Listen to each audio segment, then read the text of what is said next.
1056 Fang Yuan mengalami kesengsaraan 4/5. Nama, pendeta gila penulis, Gu Zhenren. Plus mematikan mengatur ulang. Ini baru malapetaka duniawi pertamaku, tetapi ada begitu banyak monster salju binatang buas yang terpencil, dan bahkan kelelawar reruntuhan kuno. Fang Yuan mendongak dengan ekspresi getir. Kelelawar reruntuhan kuno itu sangat besar, ia mengeluarkan bayangan yang menjulang di atas Fang Yuan dan monster salju yang tak terhitung jumlahnya. Seketika, badai salju melemah. Monster salju berhenti berteriak dan mengaum, mereka menatap binatang buas yang ganas ini di langit. Sebelum meninggalkan tanah terberkati Langya, aku telah menggunakan jurus pembunuh jalur keberuntungan untuk meningkatkan keberuntunganku. Sejak kesengsaraan, aku telah menggunakan gua abadi keberuntungan kotoran anjing terus-menerus. Keberuntunganku seharusnya telah mengurangi kekuatan malapetaka duniawi. Meski begitu, malapetaka duniawi ini masih sangat kuat.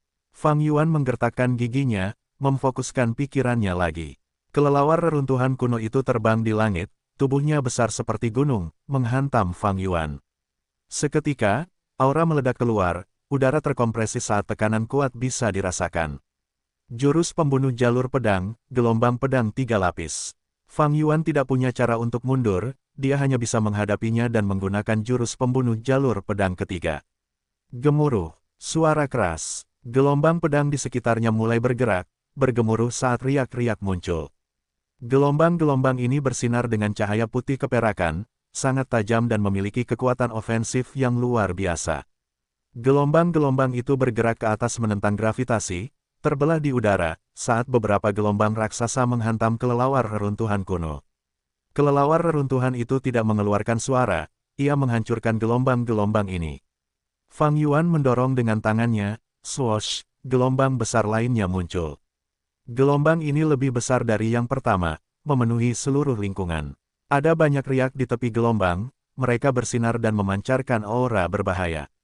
Kemanapun gelombang pedang itu pergi, semuanya dibersihkan, badai salju terhapus dan bahkan udara pun hancur.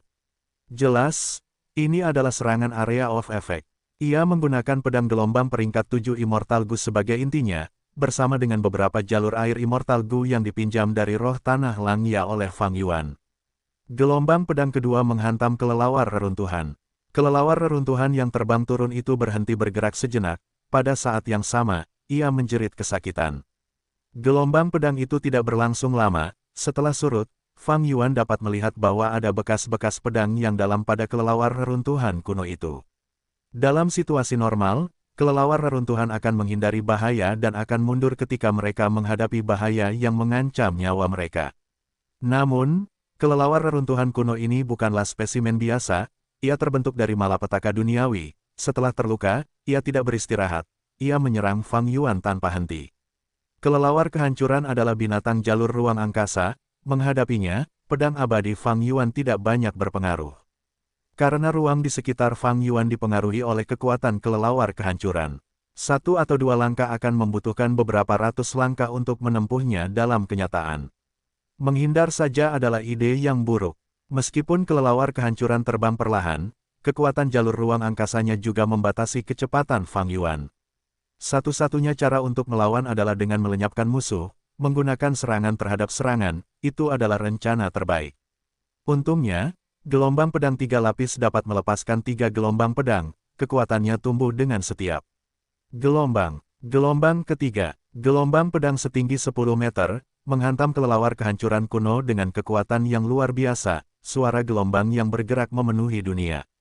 Riak-riak itu tajam dengan cahaya pedang, bahkan Fang Yuan, yang merupakan penggunanya, merasakan tubuhnya bergetar, perasaan dingin di dalam dirinya. Ledakan. Gelombang pedang dan kelelawar kehancuran bertabrakan. Serangan kelelawar kehancuran kuno terhenti, ia mengangkat kepalanya dan berteriak kesakitan. Gelombang pedang menghantam perutnya, luka-luka dari sebelumnya terkena lagi, luka-lukanya semakin dalam. Akhirnya, ketika gelombang itu hampir kehabisan air, ia menembus punggung kelelawar reruntuhan kuno itu. Puff! Dengan suara keras, sejumlah besar daging dan darah jatuh dari tubuh kelelawar reruntuhan kuno itu. Setelah dipotong oleh gelombang pedang ketiga, kelelawar reruntuhan kuno itu mengecil, tubuhnya yang besar menjadi jauh lebih kecil. Gunung raksasa yang memancarkan tekanan yang sangat besar telah terangkat. Fang Yuan merasakan seluruh tubuhnya rileks. Kekuatan jalur ruang angkasa yang membatasinya sebelumnya telah lenyap. Kelelawar reruntuhan kuno yang terluka parah itu jatuh ke tanah, setelah melayang-layang seperti layang-layang yang talinya terputus. Dengan suara yang keras, salju dan es terlempar saat terkena benturan. Aku membunuhnya. Fang Yuan gembira, tetapi ekspresinya tiba-tiba berubah.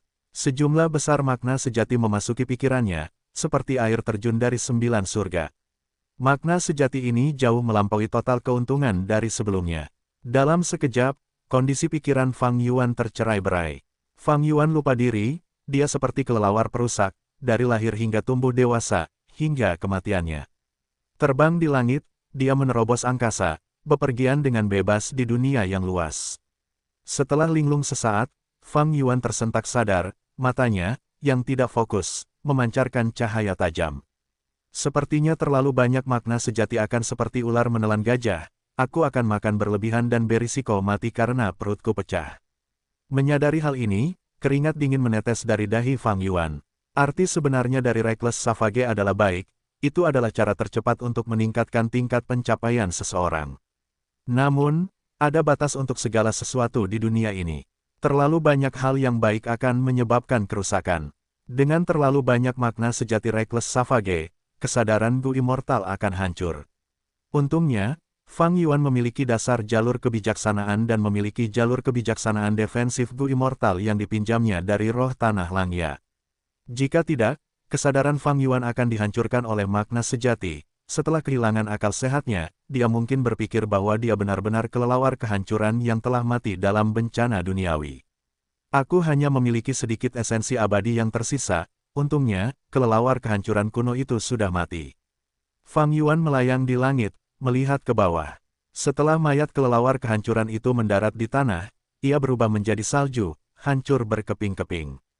Namun, ada 100 monster salju binatang buas yang terpencil di tanah, bersama dengan monster salju kecil yang tak terhitung jumlahnya. Monster salju binatang buas kuno setinggi 70 kaki mulai muncul. Sialan, ini hanya waktu yang sangat singkat. Melihat ini, Fang Yuan merasa sangat tidak berdaya, dia merasakan ketidakberdayaan yang kuat terhadap sekelompok besar musuh. Untuk membersihkan monster salju ini, aku perlu meminjam batu esensi abadi dari roh tanah Langya. Fang Yuan tidak mau melakukannya, dia telah melunasi hutangnya kepada roh tanah Langya, tetapi sekarang dia tidak punya pilihan selain meminjam lagi. Badai salju yang telah melemah semakin kuat lagi. Kepingan, salju seukuran telapak tangan terbang turun dari langit. Angin kencang mengamuk dengan liar. Dua kelelawar reruntuhan kuno mulai terbentuk di tengah badai salju. Tubuh Fang Yuan bergetar, ekspresinya pucat saat dia mengutuk dalam hati, aku mungkin juga mati, malapetaka duniawi macam apa ini. Bahkan kesengsaraan surgawi tidak seseram ini. Ini tentu saja, hanya keluhan untuk melampiaskan emosinya. Fang Yuan menggertakkan giginya, dia melesat seperti anak panah, mengambil inisiatif untuk menyerang. Kelelawar reruntuhan kuno sebelumnya hampir membunuhnya. Jika dua kelelawar muncul pada saat yang sama dan menyerang Fang Yuan, dia tidak akan menang. Kekuatan bencana duniawi mulai menurun, dan akan segera berakhir. Kedua kelelawar reruntuhan kuno ini terbentuk perlahan, tidak dapat dibandingkan dengan sebelumnya. Fang Yuan ingin menyerang sebelum kedua kelelawar reruntuhan kuno ini selesai terbentuk. Namun, pada saat ini, badai salju baru mulai turun dari langit. Beberapa bola salju besar diarahkan ke arahnya, seperti kereta kuda. Untungnya, Fang Yuan memiliki pencapaian terbang semi-grandmaster, ia menghindar tepat waktu dan tidak terkena serangan. Fang Yuan melihat, pelakunya adalah monster salju di tanah. Setelah badai salju itu, monster salju kuno itu bertambah banyak jumlahnya, tumbuh dengan cepat, sebelumnya hanya sedikit, sekarang tinggal 28. Monster salju kuno itu mengepalkan tangan mereka saat bola-bola salju terbentuk. Setelah menggeram, mereka mengulurkan tangan mereka saat bola-bola salju yang seperti kereta kuda itu melesat seperti meteor, ke arah Fang Yuan. Hati Fang Yuan hancur berkeping-keping, kedua kelelawar reruntuhan kuno itu sulit dihadapi, dan dengan bola-bola salju yang menghalangi gerakannya, rencananya akan tertunda. Pada saat kedua kelelawar reruntuhan kuno itu terbentuk, Fang Yuan pasti akan gagal dalam kesengsaraan ini. Sama seperti Fang Yuan yang berada dalam situasi berbahaya saat menjalani kesengsaraan di lubang abadi miliknya, orang lain juga sedang menjalani kesengsaraan di dataran es. Ini adalah kenaikan abadi seorang Master Gu, ki langit dan bumi berubah menjadi kesengsaraan. Master, selamatkan aku. Master Gu itu berteriak, menghadapi serangan petir es, dia tidak bisa membalas, dia hanya bisa menyaksikan kematian turun. Bam, suara lembut bergema. Pada saat yang genting, sesosok berdiri di depan Master Gu yang sedang mengalami kesengsaraan. Petir es yang tak terhentikan terhadap Master Gu itu rapuh seperti kertas di depan orang ini. Petir es itu muncul dan menghilang dengan cepat. Tidak berguna, bahkan tidak bisa menyentuh pakaian orang itu. Tingkat kultivasi Master sangat tinggi. Master Gu mendesah. Sejak kesengsaraan dimulai, dia terus mendesah dan merasa terkejut, dia hampir mati rasa sekarang. Ini hanya kesengsaraan petir es yang terbang dan melompat, itu bahkan bukan salah satu dari 10 bencana besar. Dewa Gu Chudu tidak berekspresi, dia merasa menyesal melihat petir es yang masih ada. Master, dari kata-katamu, kamu tidak senang dengan intensitas kesengsaraan. Master Gu bertanya. Chudu menjawab dengan jelas, ketika Master Gu naik, mereka menarik ki langit dan bumi. Selama proses ini, mereka akan berbaur dengan kehendak surga. Jika mereka mengajukan pertanyaan tentang kultivasi, kehendak surga akan memberi mereka jawaban. Ini juga dikenal sebagai inspirasi alami. Namun di dataran es utara, saat Master Gu jalur kekuatan mengalami kenaikan abadi, mereka akan memicu makna sejati Reckless Savage. Karena itu, Master Gu tidak berinteraksi dengan kehendak surga, sebaliknya, mereka akan berbaur dengan makna sejati Reckless Savage, dan tingkat pencapaian jalur kekuatan dan jalur transformasi mereka akan meningkat tajam. Semakin kuat kesengsaraan, semakin tinggi jumlah makna sejati Reckless Savage yang terkumpul. Aku memelihara kalian semua murid karena aku ingin makna sejati Reckless Savage selama kenaikan kalian. Memperoleh makna sejati akan memungkinkan tingkat pencapaian jalur kekuatanku meningkat. Petik 2. Jadi begitulah. Gu Master menyadari, jadi ini yang dimaksud guru mengenai perlunya bantuanku ketika kau menjadikanku muridmu saat itu. Chudu hendak berbicara ketika suara keras dari jarak yang sangat jauh terdengar. Chudu melihat, dia melihat bahwa di kejauhan, ruang retak, seperti cermin yang pecah, pemandangan Fang Yuan bertarung dengan kelelawar reruntuhan kuno di lubang abadinya dapat terlihat. Ini, tubuh Chudu bergetar, matanya langsung bersinar Chudu. Dikenal sebagai dewa penguasa, seorang tokoh legendaris di dunia dewa Gu Dataran Utara. Ia lahir dari keluarga miskin, ia bukan dari garis keturunan Huang Jin, ia memiliki awal yang rendah, bahkan kebangkitan aperture-nya terjadi secara kebetulan. Tanpa guru atau anggota suku yang membantunya, ia berkultivasi sendirian. Ia mengolah jalur kekuatan, tetapi tidak terkekang oleh kekurangannya. Dengan bakatnya yang luar biasa, ia secara mandiri menciptakan Gu kekuatan Jin, Gu kekuatan 10 Jin, Gu kekuatan Jun, Gu kekuatan 10 Jun, dan lainnya. Menggunakan cacing-cacing Gu ini, ia tumbuh selangkah demi selangkah, di bawah tatapan kaget semua orang, ia berubah dari manusia biasa menjadi abadi. Namun ini bukanlah akhir dari legendanya, ketika ia menjadi Dewa Gu, ia kembali ke akarnya dan menciptakan cabang kekuatan Jun manusia. Cabang kecil ini memberikan gelombang peremajaan pada jalur kekuatan yang sekarat, seolah-olah vitalitas telah mengisi pohon-pohon yang sekarat, jalur kekuatan bersinar lagi dalam cahaya yang berbeda. Setelah cabang hantu kekuatan binatang dan cabang langit dan bumi atmosfer, semua orang menyadari bahwa jalur kekuatan memiliki cabang kekuatan Jun manusia yang baru. Dengan usahanya sendiri, dia mengubah masa depan jalur kekuatan. Tidak ada yang bisa menyangkal pencapaian besarnya. Sekarang, 9 dari 10 Master Gu Dataran Utara mengolah jalur kekuatan di samping, mereka sebagian besar menggunakan cabang kekuatan Jun manusia. Takdir adalah hal mistis, tidak ada yang bisa menguraikannya. Baik Chudu maupun Fang Yuan, mereka tidak pernah berpikir bahwa mereka akan bertemu dalam situasi seperti itu. Fang Yuan sedang mengalami kesengsaraan, karena kekuatan kelelawar reruntuhan kuno, dinding lubang abadi miliknya hancur, terhubung ke dunia luar.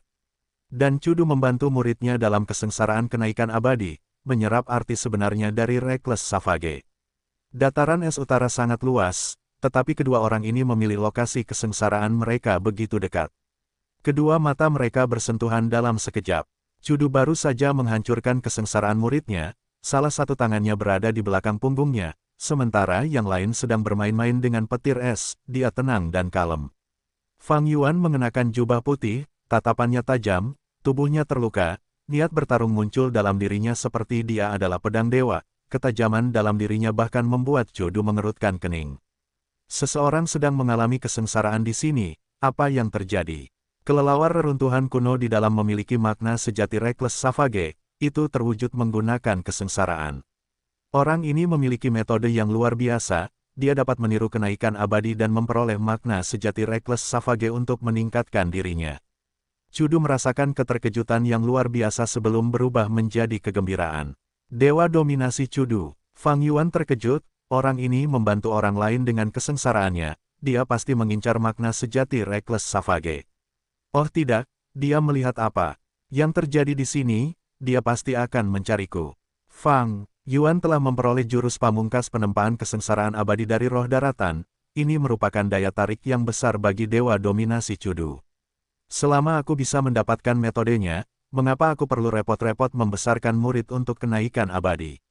Aku bisa menjalani kesengsaraan sendiri dan menyerap makna sejati Reckless Savage, kesengsaraan akan lebih kuat dan aku akan memperoleh makna sejati yang lebih banyak, itu yang terbaik. Aku harus mendapatkan metode ini. Chudu berteriak dalam benaknya, dia melesat ke arah Fang Yuan seperti kilatan petir. Dia dikenal sebagai dewa dominasi, di masa lalu ketika dia berada di peringkat 6, seorang dewa penyendiri yang berpengalaman datang untuk mencari masalah dengannya dan dipukuli sampai babak belur. Dewa abadi yang sendirian memanggil bala bantuan, tetapi ketiga dewa abadi yang sendirian dikejar oleh Chudu yang baru naik pangkat, dia mengejar mereka dalam jarak yang sangat jauh sebelum membunuh ketiga dewa abadi itu. 100 tahun kemudian, Chudu dan seorang dewa abadi dari suku Liu berkonflik. Setelah selusin putaran pertempuran, dewa abadi suku Liu kalah dan memohon belas kasihan padanya, tetapi Chudu membunuhnya tanpa ragu-ragu. Selanjutnya, suku Liu mengirim beberapa dewa abadi, dua tinju Chudu tidak dapat menandingi 4 telapak tangan, dia kalah jumlah, dia mengasingkan diri selama beberapa dekade. Ketika dia muncul lagi, dia memiliki level kultivasi peringkat 7, dia berkeliling dan menghancurkan 18 poin sumber daya suku Liu dalam 3 hari. 3 dewa abadi suku Liu mengejarnya, tetapi dia tidak melarikan diri, sebaliknya, dia memaksa 3 dewa abadi suku Liu untuk mundur dan bahkan hampir menyerang markas mereka. Chudu mengepung tanah suci suku Liu dan menolak untuk pergi. Tetua tertinggi pertama suku Liu muncul di luar dengan marah, bertarung dengan Chudu untuk waktu yang lama, dia adalah ahli peringkat 7 yang berpengalaman, tetapi dia tidak bisa melakukan apapun pada Chudu. Dia hanya bisa membiarkannya pergi dengan bebas. Setelah pertempuran ini, reputasi Chudu melonjak, seluruh dunia Gu Immortal mengetahui tentang gaya mendominasinya. Tidak ada Gu Immortal yang berani meremehkannya. Mereka yang mencoba mencari masalah dengannya harus mempertimbangkannya secara menyeluruh sebelum bertindak. Tetapi setelah pertempuran ini, Chudu menjadi sangat rendah hati, dia berkultivasi dalam pengasingan dan jarang menunjukkan dirinya. Hanya selama pelelangan Northern Plains baru-baru ini dia muncul di depan semua orang. Sekarang, tampaknya di masa lalu, Chudu memperoleh pertumbuhan kekuatan yang sangat besar dan mengalahkan suku Liu karena makna sebenarnya dari Reckless Savage. Dia mendidik beberapa Gu Master dan membantu mereka naik ke keabadian, tingkat pencapaian jalur kekuatannya mencapai tingkat Grandmaster, dan dia menciptakan jurus pembunuh keabadiannya sendiri. Ketika waktunya tiba, dia memanfaatkan kelemahan sementara suku Liu dan menantang mereka. Dia tidak hanya membalas dendam untuk dirinya sendiri, dia bahkan menciptakan reputasi yang hebat. Tahun-tahun terakhir ini, dia telah mengasingkan diri, tinggal di dalam dataran es utara, mencoba menggali harta karun besar yang dikenal sebagai makna sejati Reckless Savage. Chudu melihat Fang Yuan, dia tidak hanya menginginkan metode Fang Yuan untuk menarik keluar makna sejati Reckless Savage, dia bahkan memiliki perasaan tidak senang karena harta karunnya diambil oleh orang lain. Jadi, dia tidak berpikir terlalu dalam, dia menyerang secara langsung, dia ingin mengalahkan Fang Yuan dan menginterogasi metode untuk memancing keluar makna sejati Reckless Savage. Meskipun jaraknya sangat jauh, itu bukan apa-apa bagi para Gu Immortal. Jarak mereka menyusut dengan cepat. Chudu mengulurkan tangan kanannya, menunjuk Fang Yuan yang berada di lubang abadi, tetapi cahaya pedang melesat ke arahnya terlebih dahulu. Dia bereaksi dengan cepat, tetapi Fang Yuan bahkan lebih cepat. Hampir pada saat pertama, Fang Yuan menggunakan tanda pedang yang menargetkan kematian dan menembakkan pedang terbang abadi. Pedang terbang menembus langit, bersinar dalam cahaya keperakan yang terang. Cudu tidak bisa melihatnya secara langsung. Cudu terkekeh, dia mengulurkan tangan kanannya, meraih pedang terbang.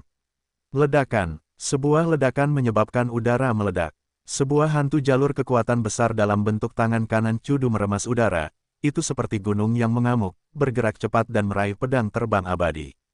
Kejutan melintas di mata Fang Yuan. Tangan hantu jalur kekuatan Cudu sangat mirip dengan tangan raksasanya. Tetapi ternyata, tangan raksasa jalur kekuatannya tidak hanya lebih kuat dari Fang Yuan, tetapi bahkan lebih lincah. Tangan raksasa jalur kekuatan Cudu bergerak bersama dengan tangan kanannya yang sebenarnya. Setelah meraih pedang terbang abadi, Cudu mengepalkan tinjunya dan langsung menyegel pedang terbang abadi.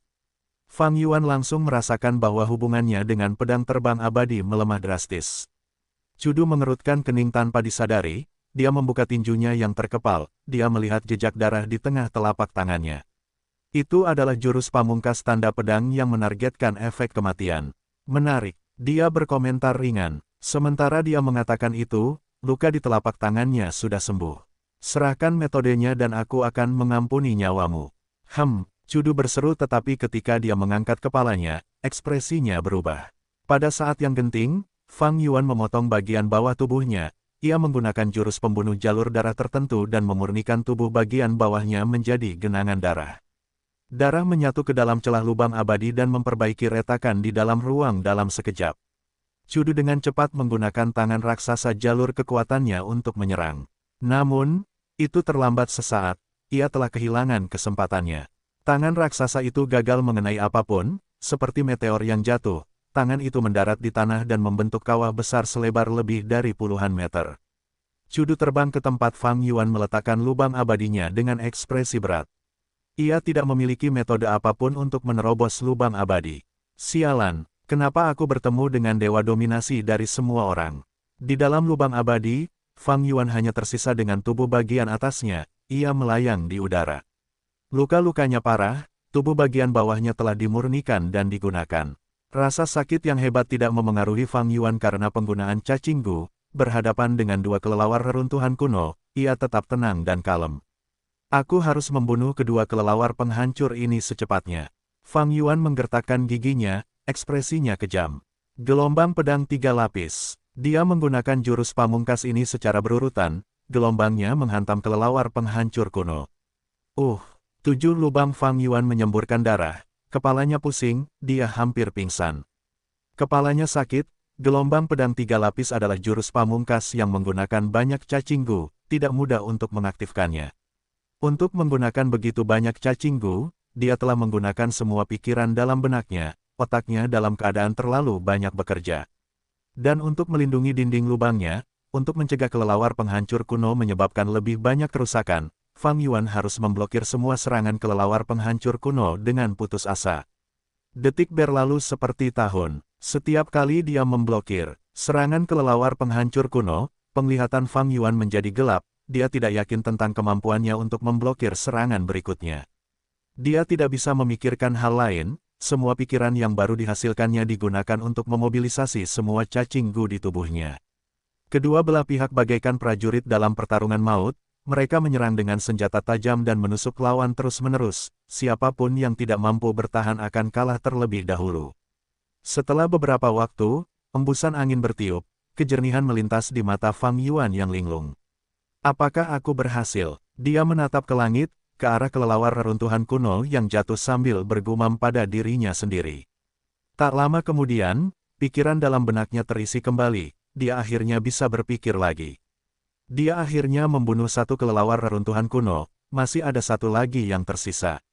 Fang Yuan menjilat bibirnya yang kering, wajahnya pucat pasi seperti kertas, tetapi ekspresinya berubah saat dia menyerang kelelawar reruntuhan kuno itu lagi. Kali ini jauh lebih mudah baginya. Menghadapi kelelawar reruntuhan kuno sendirian, Fang Yuan merasakan lebih sedikit tekanan, pikiran dalam benaknya bertambah banyak. Dia bisa memikirkan lebih banyak hal, dia bisa menyerang kelelawar reruntuhan itu setelah membuat keputusan rasional sebagai tanggapan. Tetapi dia tidak berani bersantai. Jika kelelawar reruntuhan kuno lainnya terbentuk, itu akan merepotkan. Yang lebih buruk lagi adalah jika dewa penguasa Cudu diizinkan masuk, jika itu terjadi, situasi Fang Yuan akan jauh lebih buruk, mungkin lebih mengerikan daripada mati dalam malapetaka. Tetapi akhirnya, Ki Langit dan Bumi menjadi tenang, dan Fang Yuan berhasil membunuh kelelawar reruntuhan kuno ketiga. Tidak ada lagi kelelawar reruntuhan yang terbentuk, dan Chu Du tidak ada. Bencana telah berakhir. Akhirnya aku selamat dari ini. Fang Yuan melihat ke bawah dengan lemah. Tempat ini telah berubah menjadi ladang es. Monster salju binatang buas yang tak terhitung jumlahnya menatapnya, menggeram saat mereka menunjukkan ekspresi kejam. Untungnya, lubang abadiku cukup besar, belum ada sumber daya di sini. Aku akan membiarkan monster salju ini tinggal untuk saat ini. Mereka tidak dapat menghancurkan dinding lubang. Fang Yuan terbang ke lapisan pertama surga di langit lubang abadi miliknya. Dia terluka parah, dia perlu memulihkan diri. Sambil menyembuhkan luka-lukanya, dia juga perlu bersiap untuk pertempuran. Jika Chu Du menyerbu tempat ini, itu tidak akan menjadi bahan tertawaan 3 hari kemudian, di dalam celah abadi yang berdaulat. Celah abadi yang berdaulat itu sangat besar, tata letaknya seperti 5 wilayah dan 9 surga. Setelah Fang Yuan berhasil melewati kesengsaraan, dia telah tinggal di dalam lapisan pertama dari 9 surga untuk menyembuhkan diri. Pada saat ini, dia berada pada saat yang krusial untuk menyembuhkan luka-lukanya. Fang Yuan tenggelam ratusan kaki di bawah danau darah yang memenuhi area sekitarnya yang luas. Dia terluka parah, itu adalah pemandangan yang menyedihkan. Seluruh tubuh bagian bawahnya terpotong, hanya tubuh bagian atasnya yang berada di danau darah. Danau darah itu penuh dengan kekuatan hidup, itu terus-menerus memasuki lukanya yang besar. Setelah 3 hari, siluet berwarna darah dapat terlihat samar-samar dalam bentuk kaki dan tubuh bagian bawahnya. Tiba-tiba, Fang Yuan membuka matanya. Matanya berwarna merah darah, saat dia membukanya, seolah-olah petir bersinar dalam-dalam di danau darah yang gelap. Pemurnian tubuh jalur darah, pulihkan tubuh abadiku. Fang Yuan berteriak dalam benaknya, pikiran yang tak terhitung jumlahnya bertabrakan. Puluhan ribu gufana dimobilisasi dengan pikiran, mereka bersinar dengan cahaya yang menyilaukan. Gufana ini ditempatkan di berbagai bagian danau darah. Begitu terhubung, seluruh danau darah yang gelap bersinar dalam cahaya merah terang. Secara bertahap, cahaya dari gufana ini menyatu menjadi satu. Gu abadi peringkat 6 muncul dari tubuh Fang Yuan, melayang ke atas. Gu ini menyerupai mutiara bundar, sebesar telur angsa. Mutiara itu memiliki tanda yang tak terhitung jumlahnya yang bergerak-gerak, seperti mekarnya ladang teratai, atau gemuruh awan. Gu abadi jalur darah, aset darah. Gu abadi ini bukanlah yang dikenal Fang Yuan, ini adalah gu yang diciptakan oleh roh tanah Langya sebelumnya. Ia telah menciptakan ini menggunakan resep gu jalur darah yang dibelinya di surga harta karun kuning. Efek gu abadi aset darah adalah untuk melindungi sebagian bahan abadi atau cacing gu selama penyempurnaan. Jika penyempurnaan gagal, beberapa bahan abadi atau cacing gu ini dapat dipulihkan setelahnya menggunakan gu abadi aset darah. Sejak memperoleh gu abadi ini, roh daratan Langya sebelumnya telah menyimpan sejumlah besar sumber daya. Roh daratan sebelumnya sangat menghargai gu abadi ini, dia tidak akan menukarnya apapun yang terjadi. Namun setelah mengubah kepribadian, roh daratan Langya yang baru paling ingin mempromosikan kebangkitan pria berbulu, dia tidak terlalu tertarik pada penyempurnaan gu. Saat bertransaksi dengan Fang Yuan, gu abadi aset darah jatuh ke dalam cengkeraman iblis Fang Yuan. Fang Yuan mendapatkannya dan tidak secara lahiriah menunjukkan emosi apapun, tetapi dia sangat gembira di dalam hatinya. Gu ini hanya bisa digunakan di jalur pemurnian di tangan para dewa gu biasa. Namun, Fang Yuan adalah seorang ahli jalur darah, tidak hanya bisa menunjukkan kemampuan penuhnya, dia juga bisa menggunakannya dalam berbagai cara yang melampaui batas aslinya. Seperti sekarang, aset darah gu abadi menyebabkan seluruh danau darah mendidih, seperti gunung berapi yang siap meletus dengan magma cair di bawahnya. Gu-gu-gu, sejumlah besar gelembung melayang ke permukaan danau. Aliran kekuatan hidup menyembur ke dalam aset darah gu abadi seperti burung pipit yang kembali ke sarang mereka. Aset darah gu abadi melayang di atas kepala Fang Yuan, berputar dengan cepat, seperti lubang hitam yang tak ada habisnya, menyedot semua vitalitas di danau darah. Selanjutnya, setelah pemurnian, aliran kekuatan hidup yang bisa dilihat dengan mata telanjang, menyerupai air mengalir yang tembus cahaya, mengalir ke tubuh Fang Yuan. Retak-retak, tulang Fang Yuan retak, itu adalah suara yang menyenangkan. Dagingnya yang layu menjadi kaya, menggembung seperti bola. Luka di kulitnya lenyap seketika. Rambut hitam panjangnya tumbuh, ditutupi lapisan kilap. Yang terpenting adalah luka besar di tubuh Fang Yuan. Siluet berwarna darah yang tembus pandang di tubuh bagian bawahnya mulai mendapatkan bentuk fisik di bawah suntikan vitalitas. Dalam sekejap mata, luka berat Fang Yuan sembuh, dagingnya pulih dan dia utuh kembali. Wus! Fang Yuan melesat keluar dari danau darah seperti anak panah, muncul di udara. Kesadarannya menyapu area itu saat dia mengangguk puas, tubuh yang diciptakan oleh Gu Janin abadi yang berdaulat ini benar-benar mendalam dan mistis. Aku memiliki tanda dao dari setiap jalur, tetapi mereka tidak saling mengganggu.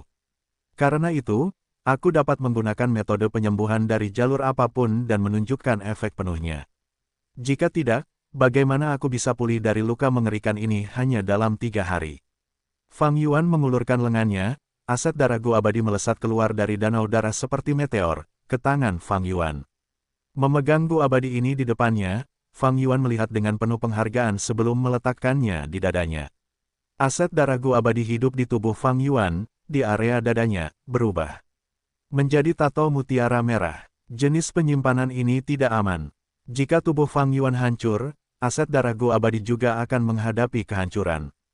Gu abadi sangat rapuh, bahkan balita dapat membunuh Gu abadi peringkat 9. Paling aman menyimpannya di lubang abadi.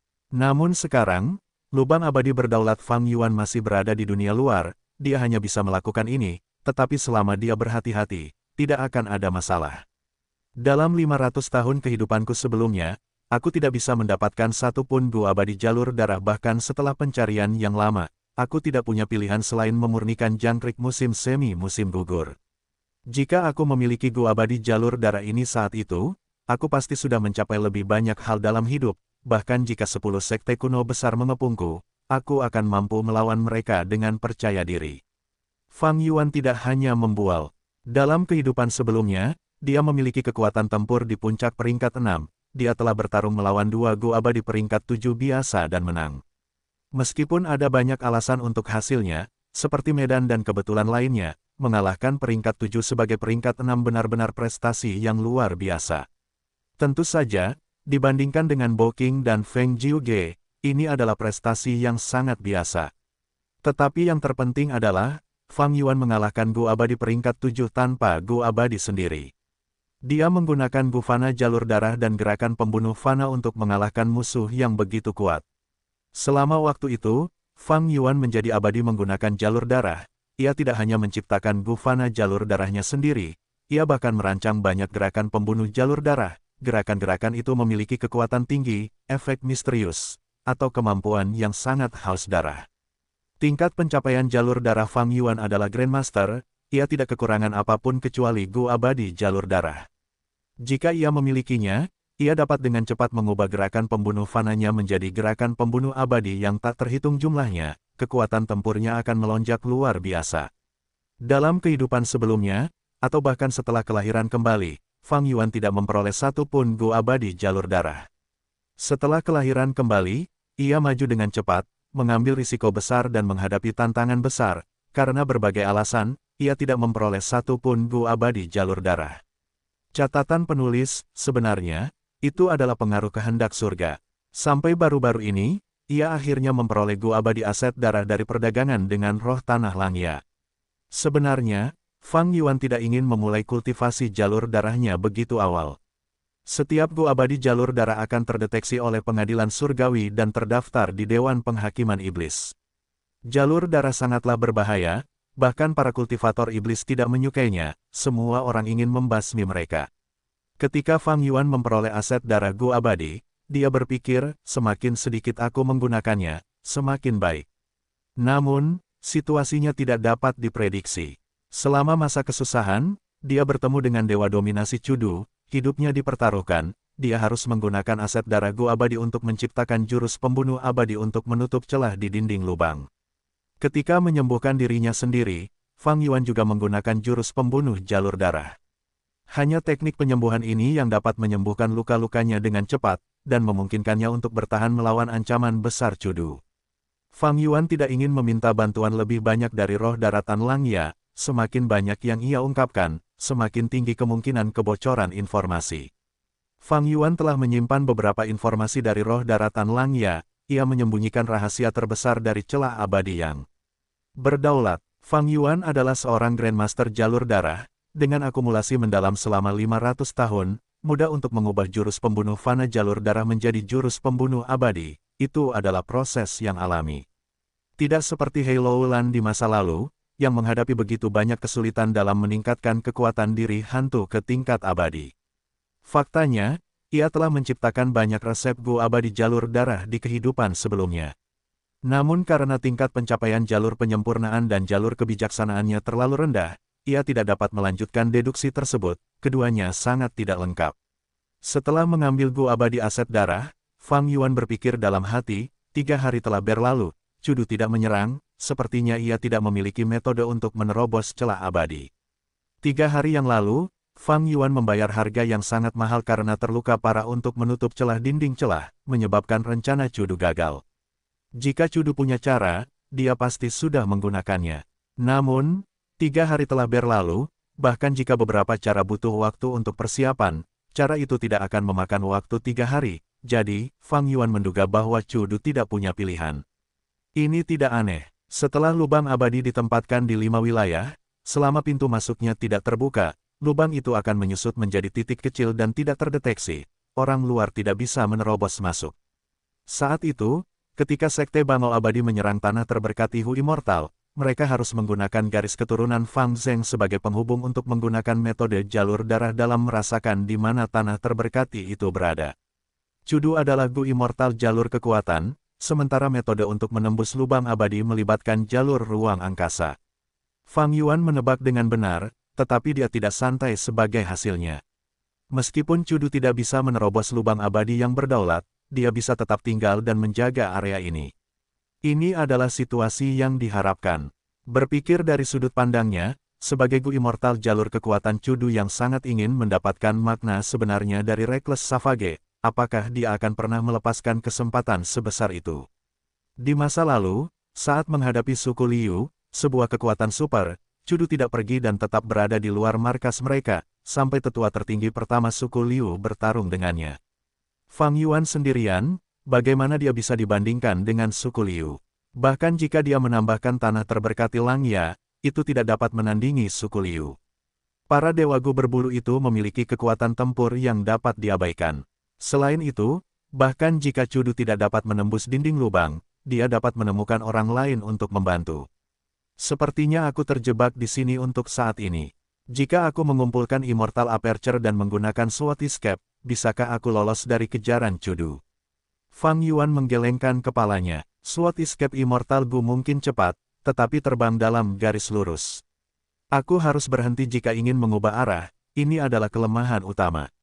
Melawan Gu Immortal biasa, itu akan berhasil, tetapi melawan Domination Immortal, itu tidak cukup. Aku setidaknya membutuhkan gerakan pembunuh abadi. Sambil berpikir, Fang Yuan terbang di bawah lapisan pertama langit. Ketika dia sampai di bagian langit tempat dia mengalami kesengsaraan, monster salju merasakan Fang Yuan dan menggeram padanya. Monster salju kuno bahkan mengangkat tangan mereka, melemparkan bola salju besar ke arahnya. Setelah mendesah, Fang Yuan tidak punya pilihan selain pergi. Bencana duniawi sudah berakhir, tetapi monster salju ini masih ada. Aku harus mengabaikan mereka untuk saat ini, bagaimanapun, Immortal Aperture ini tidak memiliki apapun untuk mereka hancurkan. Saya memiliki Gu abadi yang dapat melarikan diri dari pedang, tetapi tingkat pencapaian jalur pedang saya terlalu rendah. Ada lebih banyak harapan dalam metode jalur darah. Selanjutnya, saya harus memodifikasi gerakan pembunuh fana dan menciptakan gerakan pembunuh abadi jalur darah, menggunakan aset darah Gu abadi sebagai inti, untuk digunakan dalam gerakan Gurun Barat, di jalan setapak tertentu. Bunuh bajingan-bajingan ini, semua uangnya milik kita. Ayo kita rampok mereka. Penjaga, lindungi kami, jika barang-barang ini hilang, klan tidak akan membiarkan kami pergi. Suara perkelahian terdengar, di sekitar Bukit Pasir, sekelompok bandit dan anggota karavan bertarung dalam pertempuran yang sengit. Kelompok bandit ini telah melakukan kejahatan di gurun untuk waktu yang lama, mereka semua adalah Gu Master manusia. Mereka ganas dan berpengalaman dalam pertempuran, mereka cukup kuat. Di karavan pedagang, hanya ada sedikit manusia, mereka kebanyakan adalah manusia bulu. Sebagian dari kelompok Gu Master manusia bulu ini berdiri di tanah menjaga barang-barang, sementara beberapa terbang di langit, melawan para bandit. Gelombang serangan berapi-api dilepaskan, suhu meningkat, kadang-kadang, bila angin ditembakkan, memotong jalan atau langsung mengenai orang-orang, menyebabkan pertumpahan darah. Gurun Barat berkembang dengan cacing gu jalur api dan jalur angin, gu master dari kedua jalur ini adalah yang paling umum. Setelah beberapa saat, para bandit itu berada di atas angin, mereka hanya menderita sedikit kerugian. Namun, karavan pedagang itu sudah penuh dengan korban. Han Li tergeletak di tumpukan barang, tubuhnya berlumuran darah, wajahnya hangus. Dia telah terkena bila angin sebelumnya selama pertempuran sengit itu, ada luka yang dalam dan panjang di dadanya, masih berdarah. Wajahnya hangus karena peluru api telah meledak di sekelilingnya, puing-puing panas menghantam wajahnya. Sialan, apakah aku akan mati di sini hari ini? Adegan pertempuran itu membuat Han Li merasa putus asa. Dia telah memulai perjalanan kultivasinya setelah banyak kesulitan, menjadi Master Gu secara kebetulan. Namun, dia diusir dan hanya bisa menjadi gelandangan. Untuk bertahan hidup, dia bergabung dengan karavan ini sebagai anggota, tetapi tidak disangka karavan pedagang seperti itu masih akan menjadi sasaran para bandit. Lari, karavan pedagang ini tamat, aku tidak akan mati bersama mereka. Orang pintar akan lari bersamaku, manusia bulu ini tamat, bahkan jika mereka kembali hidup-hidup, mereka akan dieksekusi oleh klan. Kerugian sudah pasti, anggota karavan pedagang mulai melarikan diri sendiri. Mereka semua adalah Master Gu manusia yang dipekerjakan sebagai penjaga. Orang-orang ini, abaikan mereka, lestarikan esensi purba kita, bahkan jika kita mati, kita akan mati dalam pertempuran. Para Master Gu manusia bulu menggertakkan gigi mereka, berkata dengan marah. Bagaimana ini bisa terjadi? Han Li linglung, dia masih sangat muda dan tidak berpengalaman, dia tidak bisa bereaksi terhadap kenyataan bahwa para Master Gu manusia ini melarikan diri. Mengapa kamu tidak lari? Seorang Master Gu manusia bulu berjalan mendekat dan melihat Han Li. Han Li tersentak, dia tidak tahu harus berbuat apa, dia tahu siapa Gu Master manusia bulu ini, dia adalah pemimpin karavan. Meskipun tingkat kultivasimu rendah, dalam beberapa hal, kamu jauh lebih unggul daripada manusia yang melarikan diri. Pemimpin manusia bulu itu mendesah, sebelum menepuk bahu Han Li. Tangannya bersinar dengan cahaya, dia menepuk bahu Han Li 3 kali, lukanya sembuh sekaligus. Menakjubkan, ini adalah kekuatan Gu Master peringkat 4. Han Li terkejut, dia ingin mengungkapkan rasa terima kasihnya, tetapi pemimpin manusia bulu itu telah menyerbu ke medan perang. Garis depan sudah dalam keadaan kritis, pemimpin manusia bulu itu harus bergabung dalam pertempuran. Begitu Gu Master peringkat 4 menyerang, para bandit menderita kerugian besar, banyak yang jatuh dari kuda mereka. Di antara kelompok bandit, ada juga ahli peringkat 4, tetapi mereka duduk di belakang, menonton dengan dingin dengan senyum dingin di wajah mereka. Pemimpin manusia bulu itu dengan cepat mengendalikan medan perang, dia membunuh banyak musuh, Han Li menonton dengan sangat antusias, sementara manusia bulu lainnya memuji dengan keras. Namun, kondisi pikiran pemimpin manusia bulu itu berubah suram. Dia tahu bahwa musuh itu kejam, mereka menggunakan umpan meriam untuk menyia-nyiakan esensi purba miliknya. Ketika para ahli bandit sejati muncul, esensi purba miliknya akan berkurang, dia akan berada dalam posisi yang kurang menguntungkan. Wus, pada saat ini, angin dapat terdengar dari jauh.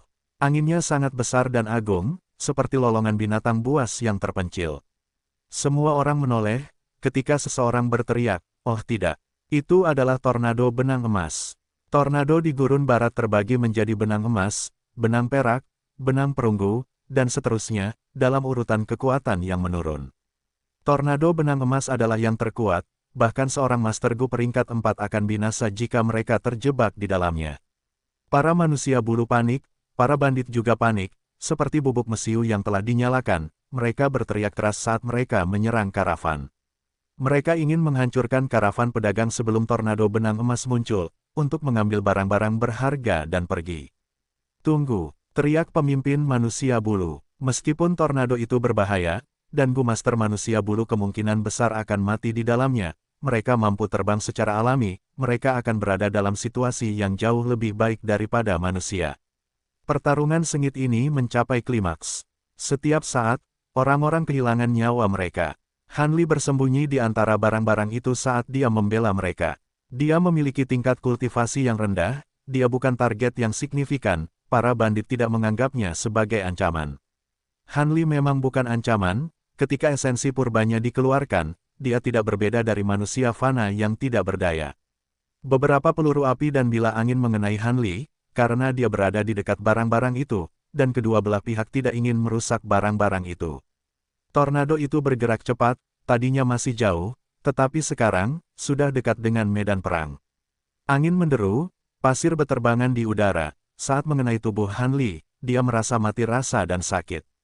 Mundur, meskipun dia tidak mau, pemimpin bandit yang cerdik itu berteriak, memilih untuk mundur.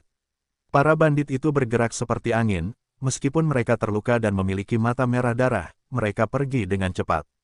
Cepat, singkirkan barang-barang ini. Pemimpin manusia bulu itu mengalami luka parah, tetapi dia tetap memusatkan perhatiannya pada barang-barang itu terlebih dahulu.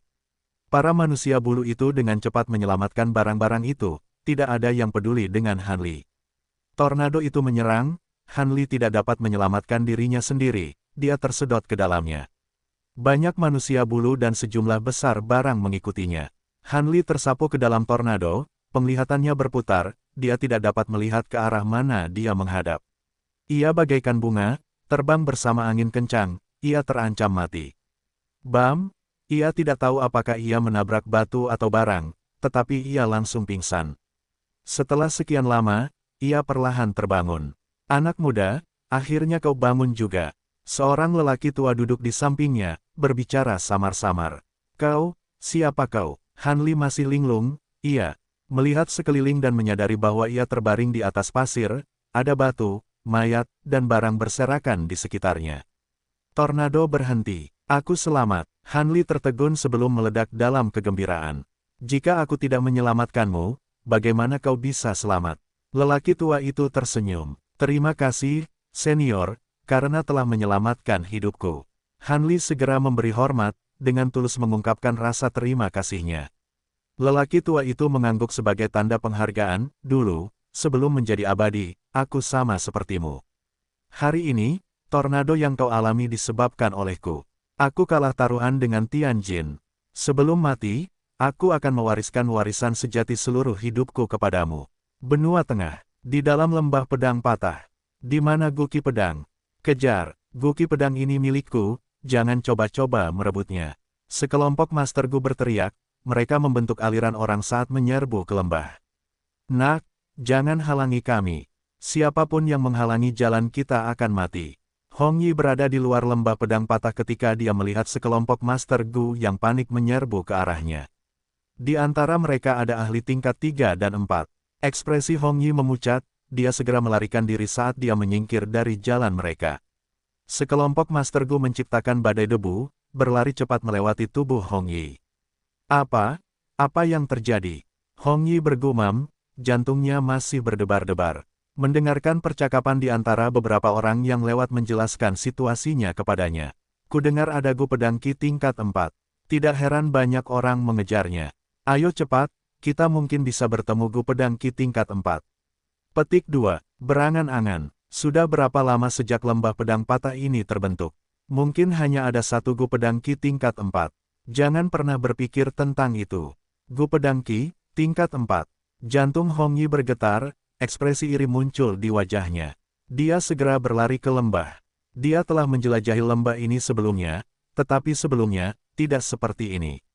Ternyata, sebelum pertempuran Gunung Yitian, ketika zombie abadi Boking terbangun, dia telah menembakkan cahaya pedang yang tak terhitung jumlahnya dari bawah sungai surgawi yang jatuh. Satu cahaya pedang mendarat di sini, membelah gunung ini menjadi dua, menciptakan bentuk lembah ini. Inilah asal mula lembah pedang patah. Awalnya, orang-orang tidak memperhatikannya, tetapi segera, Master Gu Benua Tengah menyadari bahwa lembah ini menghasilkan cacing Gu jalur pedang liar. Ternyata, cahaya pedang itu tidak biasa, setiap cahaya pedang mengandung tanda dao jalur pedang, setelah cahaya pedang mendarat di sini, tanda dao jalur pedang terukir di lembah. Lokasi khusus tercipta, dan banyak cacing Gu jalur pedang liar perlahan-lahan diproduksi di sini. Fakta ini tidak dapat disembunyikan, semakin banyak Master Gu datang ke sini untuk mencari harta karun. Sebelumnya, Gu Ki Pedang peringkat 4 ditemukan oleh seseorang, menciptakan keributan besar bagi semua orang. Cacing gu liar peringkat 4 sangat langka, bahkan jika aku menemukannya, aku tidak akan bisa menangkapnya, itu terlalu berbahaya. Hong Yi berpikir sambil menjelajahi lembah ini dengan hati-hati. Dia menjauh dari kerumunan, di lokasi yang tampak biasa, dia melihat sesuatu yang mengejutkan. Itu adalah pergantian bulu ulat biasa. Tetapi masalahnya, kulit ulat itu bersinar. Hong Yi tertegun sebelum menyadari pemandangan ini, dia sangat gembira, beruntung sekali. Aku benar-benar datang saat serangga itu menjadi gu. Aura yang dipancarkannya, sangat kuat. Apakah itu peringkat 4 atau peringkat 5? Hong Yi tidak sabar menunggu ulat itu selesai berganti kulit, dia segera meraihnya di tangannya. Dia segera pindah ke lokasi yang lebih aman, mengaktifkan esensi purba dan memurnikannya.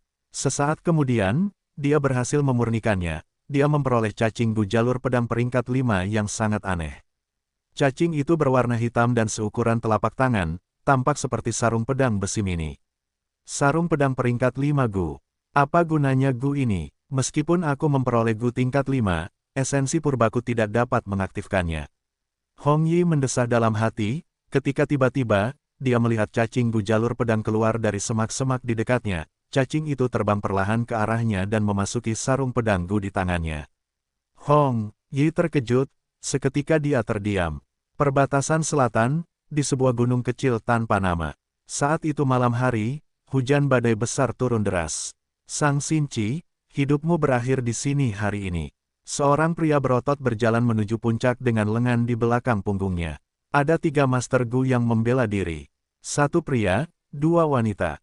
1 Master Gu wanita terluka parah, dia adalah pelayan Sang Xinci, Xiaolan. Master Gu wanita lainnya memiliki rambut hitam panjang dan halus yang mengalir seperti air terjun, kulitnya putih seperti salju, dia sangat cantik, itu adalah Sang Xinci. Melihat orang itu mendekat, Sang Xinci tersenyum pahit, Sang Bisi, untuk berpikir bahwa itu benar-benar kamu, mengapa kamu perlu bertarung sampai mati denganku? Sang Bisi tertawa terbahak-bahak, ayah meninggal, kakak laki-laki meninggal, Chao Feng juga meninggal. Selama aku membunuhmu, saudara ke-8 akan naik ke posisi pemimpin klan Sang. Jadi, kau harus mati hari ini. Sang Xinci mendengar kata-kata ini dan tubuhnya bergetar, dia hampir jatuh ke tanah, seolah-olah ada kekuatan tak terlihat yang mendorongnya. Dia berkata dengan nada sedih, untuk posisi pemimpin klan, Sang Pulao benar-benar berhati dingin dan kejam. Sang Bisi tersenyum dingin, iya, kau telah menyelamatkan nyawa saudara ke-8 sebelumnya, tapi kenapa? Kau ingin dia membalasmu dengan kebaikan dan menyerahkan posisi pemimpin klan. Pemimpin klan Sang memiliki otoritas atas seluruh kota. Kau memiliki kebajikan yang tidak semestinya, bagaimana kau bisa bersaing dengan saudara ke-8? Sang Xinci menggelengkan kepalanya, ketika aku menyelamatkannya, aku tidak berpikir untuk memperebutkan posisi pemimpin klan. Tepat sekali, itulah sebabnya kau berada dalam kondisi ini sekarang. Hahaha, Sang Bisi melanjutkan, Nona Xinci, apa perlunya berbicara dengan bajingan ini? Ye Fan mengerutkan kening, nadanya menunjukkan kebencian dan rasa jijiknya yang mendalam terhadap Sang Bisi. Tuan Muda Ye, Anda harus pergi. Dia hanya menginginkan hidup saya akan memberikannya kepadanya. Anda tidak terlibat dalam hal ini, jangan ikut campur, cepat pergi. Sang Xinci mendorong punggung Ye Fan, mendesaknya untuk pergi. Saya tidak akan pergi. Ye Fan berteriak, Nona Xinci, Anda adalah orang yang menyelamatkan saya. Setetes air yang diterima saat dibutuhkan akan dibalas dengan seluruh musim semi. Bagaimana saya bisa meninggalkan Anda? Sungguh mengharukan. Tetapi Anda tidak akan bisa pergi bahkan jika Anda mau. Hari ini, kalian bertiga akan mati. Sang Xinci, Anda masih sangat naif. Jika saya tidak membunuh kalian semua, bukankah para penyintas akan mencoreng nama baik saudara ke-8 di masa mendatang? Kata Sang Bisi sambil mendekat. Ye Fan menggertakkan giginya, meskipun dia terluka parah dan tidak bisa berdiri tegak, dia berdiri di depan Sang Xinci. Pria pemberani, Sang Bisi berkomentar, sebelum mendorong saat Ye Fan jatuh ke tanah. Jika kamu dalam kondisi puncakmu, aku harus waspada padamu. Tapi esensi purba kamu telah digunakan, kamu bukan ancaman. Hahaha, Sang Bisi tertawa saat dia mendekati Sang Xinci. Sang Xinci menutup matanya, menyerah pada perlawanan yang sia-sia. Sebelum meninggal, di lubuk hatinya, sosok seorang pria muncul. Satu pikiran muncul di benaknya, jika aku bisa melihatnya untuk terakhir kalinya sebelum meninggal, betapa baiknya itu. Tetapi bahkan setelah menunggu beberapa saat, dia tidak merasakan serangan sang bisi.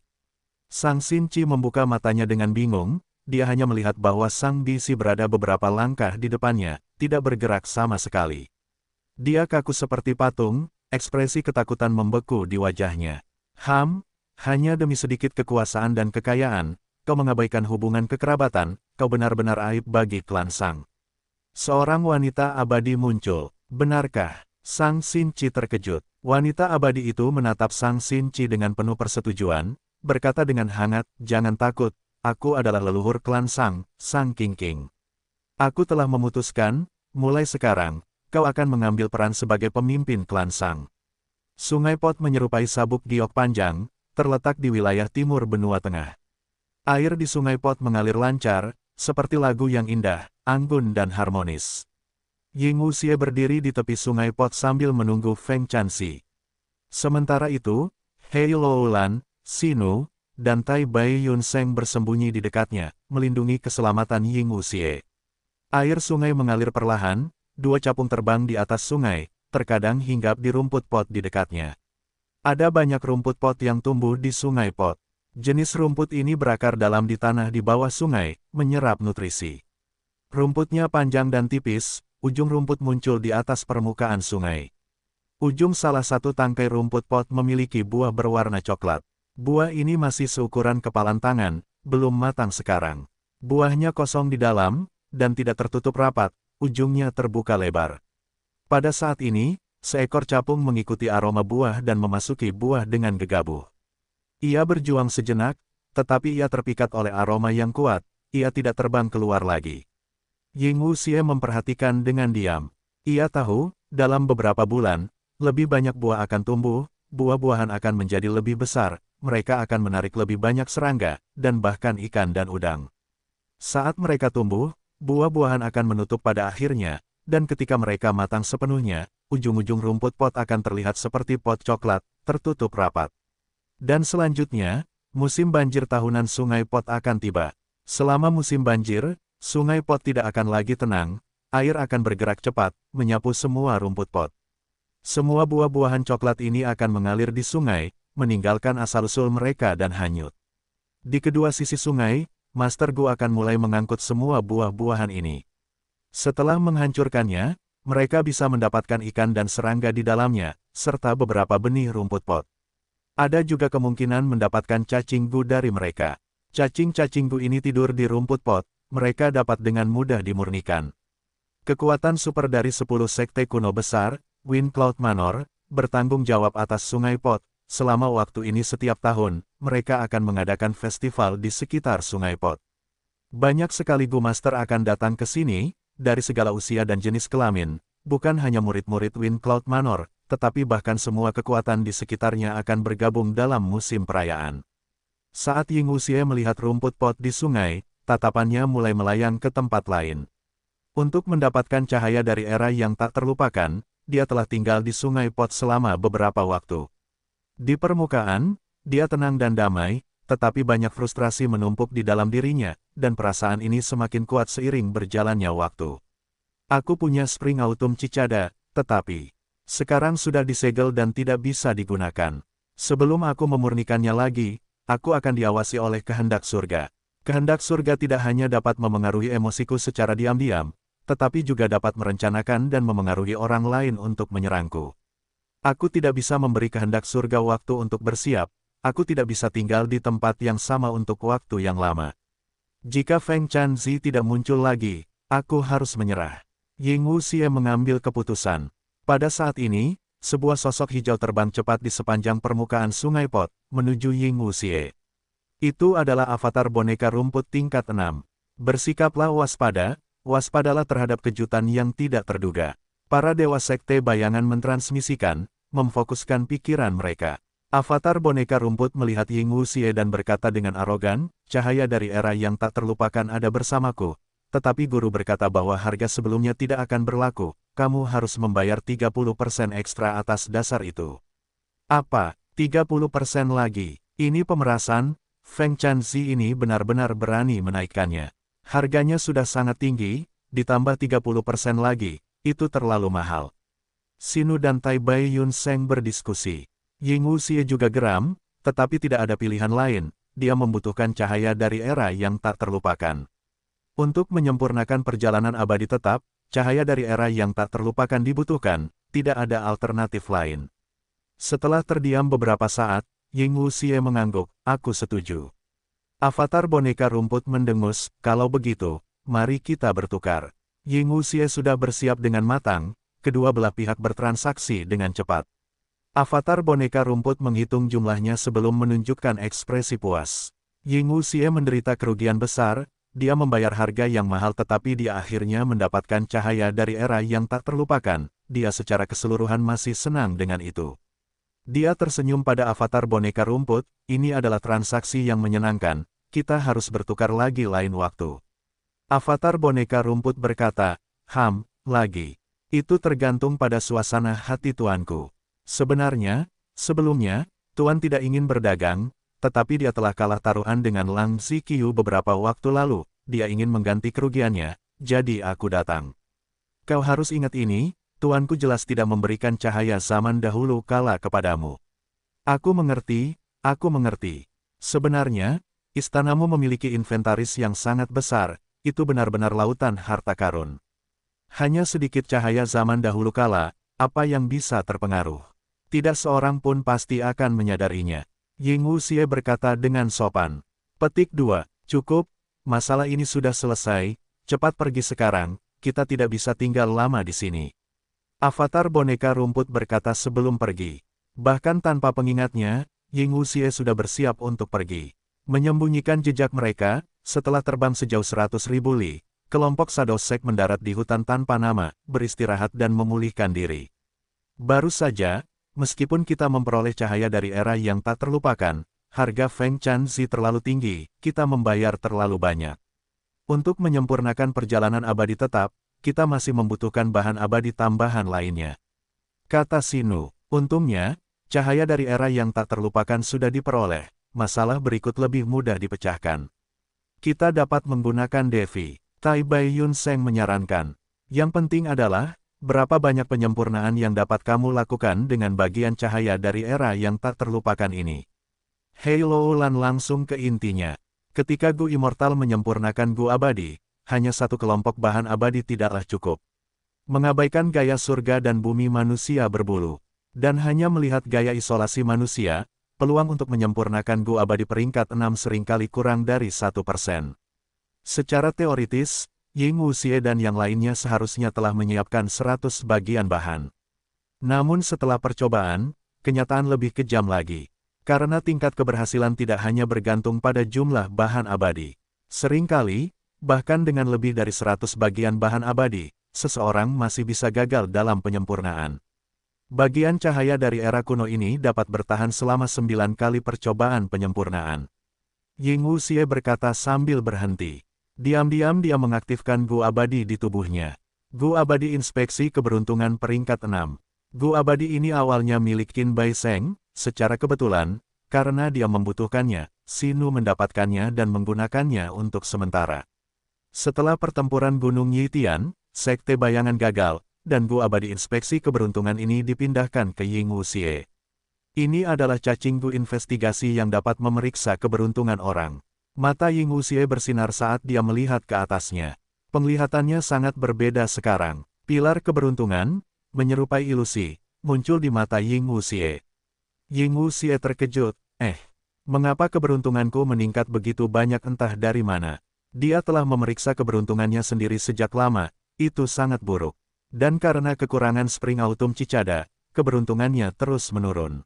Namun sekarang, keberuntungannya jauh lebih baik daripada penilaian awalnya. Jangan bilang, sebuah pikiran terlintas di benak Ying Wuxie. Dia memikirkan Fang Yuan. Dia juga memikirkan warisan sejati keberuntungan diri di tangan roh tanah Langya. Sebelumnya, Sekte Bayangan menyerbu roh daratan Langya dan mengambil sebagian dari kuali pemurnian. Kami bahkan menghancurkan Gu Abadi keberuntungan kotoran anjing secara tidak sengaja. Roh daratan Langya bersiap untuk memurnikannya sekali lagi, dan kebetulan dia berhasil baru-baru ini. Mungkin dia telah meminjamkan keberuntungan kotoran anjing kepada Fang Yuan. Ying Wuxie merasa bahwa ini adalah kemungkinan yang paling mungkin. Beberapa hari yang lalu, dia diberitahu bahwa Fang Yuan telah melewati kesengsaraannya. Karena Sekte Bayangan masih memiliki satu pengkhianat gua abadi berbulu yang tersisa di dalam tanah terberkati Langya. Itu pasti. Awalnya, Fang Yuan menghubungkan keberuntungannya dengan beberapa orang, membaginya secara merata. Setelah pertempuran di Gunung Yitian, tubuhku adalah milik Fang Yuan, sementara dia masih memiliki jiwanya, keduanya melibatkan keberuntungan yang terhubung. Ketika dia menggunakan gua abadi keberuntungan kotoran anjing untuk meningkatkan keberuntungannya sendiri, itu akan mengalir turun seperti air, menuju Ye Fan, Han Li, Hong Yi, dan Hei Loulan. Dan keempat orang ini memiliki keberuntungan yang terhubung dengan tubuhku, jadi, aku juga mendapat manfaat darinya. Tidak heran aku menunggu begitu lama sebelumnya tanpa hasil dan harapan tipis. Tapi sekarang, Feng Chanzi tiba-tiba kalah taruhan dengan Lang Ziqiu dan butuh modal, jadi dia bertransaksi denganku dan aku memperoleh cahaya dari era yang tak terlupakan. Setelah memikirkannya, Ying Wuxie mengetahui tentang nilai Fang Yuan yang sangat besar. Bukaan abadi miliknya harus mengalami kesengsaraan setiap 2 bulan, dia pasti telah menggunakan Doxit Look untuk meningkatkan keberuntungannya dan mengurangi kekuatan malapetaka duniawi. Dengan cara ini, aku bisa mendapatkan keuntungan darinya. Aku tidak perlu pergi ke Northern Plains dan menemukan Longevity Heaven untuk meminjam keberuntungan. Meskipun dia tahu bahwa ini akan memperkuat musuh-musuhnya, dia tidak punya pilihan. Karena malapetaka dan kesengsaraan dari celah abadi, yang berdaulat jauh melampaui logika, dia harus melakukan apapun yang dia bisa untuk bertahan hidup dari setiap krisis. Namun, dia memilih untuk menjalani kesengsaraan di dataran es utara, itu benar-benar langkah yang bijaksana. Kehendak surga sedang menargetkannya, mencoba menyingkirkannya, itu pasti akan memperkuat malapetaka duniawi.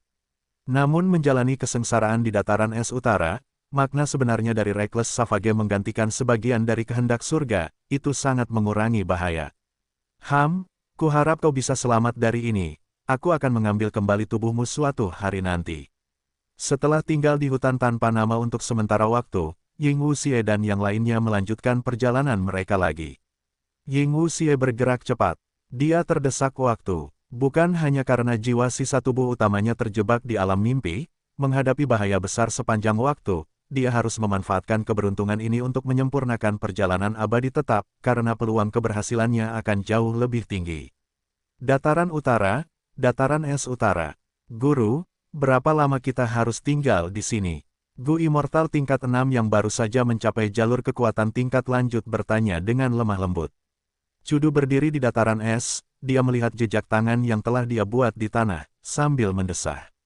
Dia tidak menjawab muridnya, dia sangat menyesal.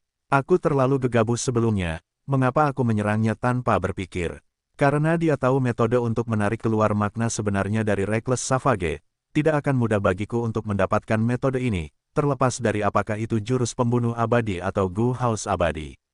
Petik 2. Bahkan jika aku membunuhnya, aku harus mencegah jiwanya meledak sendiri. Jika tidak, semuanya akan sia-sia. Aku akan kehilangan kesempatan besar ini untuk mendapatkan kekuatan. Aku harus bertindak lebih hati-hati, setidaknya, aku seharusnya bersikap sopan sebelum menggunakan kekuatan kasar. Saat ini, pihak lain telah memperbaiki celah dan bersembunyi di celah abadi.